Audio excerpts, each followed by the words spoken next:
and welcome to another SciFirst MovieTalk episode.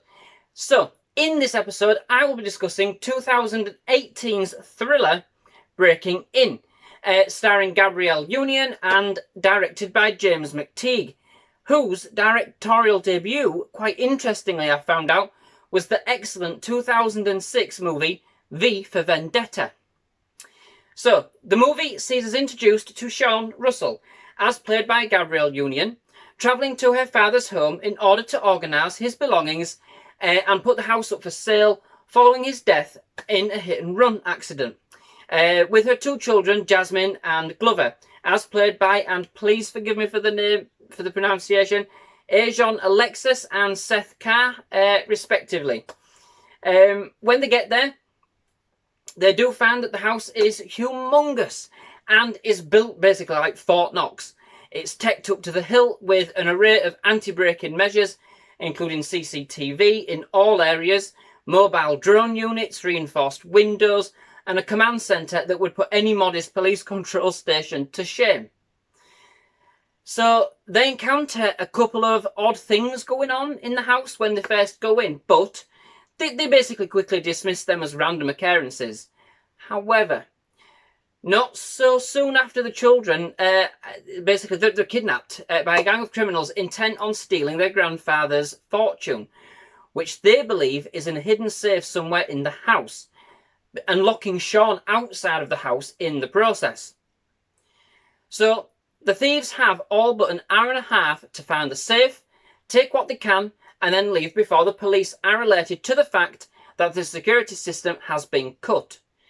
This is, of course, made more complicated by the fact that they now have witnessed, they now have witnesses, and so you can imagine that the criminals' intent with the children. There's no way that they're going to be left alive, something Sean is very much aware of, and so then awakening a mother with a singular mission: get her kids out of the house at any cost and escape. So there then ensues a game of cat and mouse between Sean and the thieves before the time runs out and greed turns into desperation. So the movie, I thought, was actually quite good.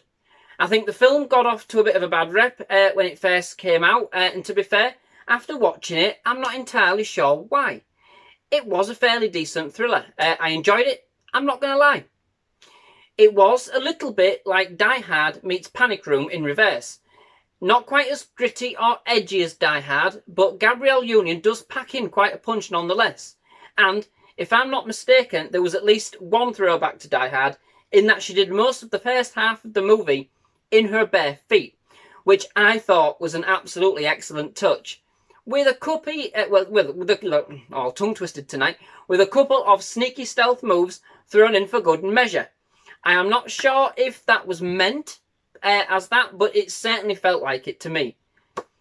I think the character of Sean was absolutely superb, and wow, what a woman.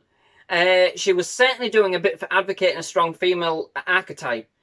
You never do find out in the movie what she did for a living, or really anything about her at all, other than her links with her father, but even then, that wasn't really explained or explored.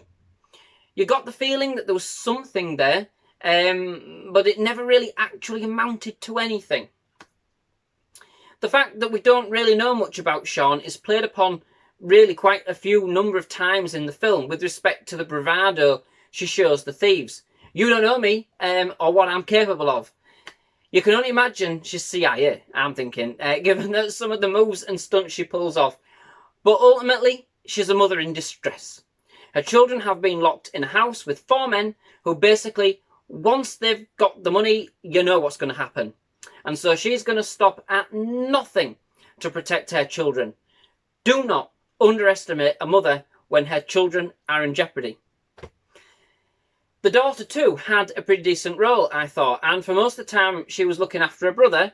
They were locked in a room together. She ended up showing quite a good resourcefulness, and that she was quite ingenious. And although you could tell that they were afraid, she rose up to the challenge and stood up for herself.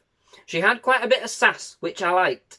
Her and her mother made a great team, I thought. So yeah, there was a couple of really strong characters, certainly coming from the female cast, which I loved. The thieves, however, I don't know. They kind of let the side down for me. They seemed a little bit like wet lettuces. No offence to lettuces intended. They lacked the depth and the conviction required, I thought, to be truly villainous, despised, or even considered as hardened criminals intent on killing the children. They seemed like quite a mismatched kind of a bunch, like they'd just been kind of plucked out of thin air. They didn't know each other and they didn't get along. If you're going to pull a job like this, you really need a team you can trust. But that's not for me to say. It also bemused me that they go into this house looking for a safe. In fact, they get quite panicked about the overall timescale that they've got to find it before the fact that the security system is offline. And then the police turn up.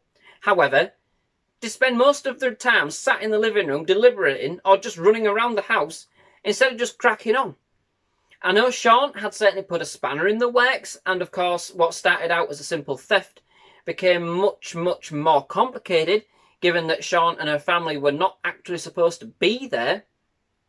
But you would have thought at least one of them would have been looking. Just didn't make much sense to me in that respect.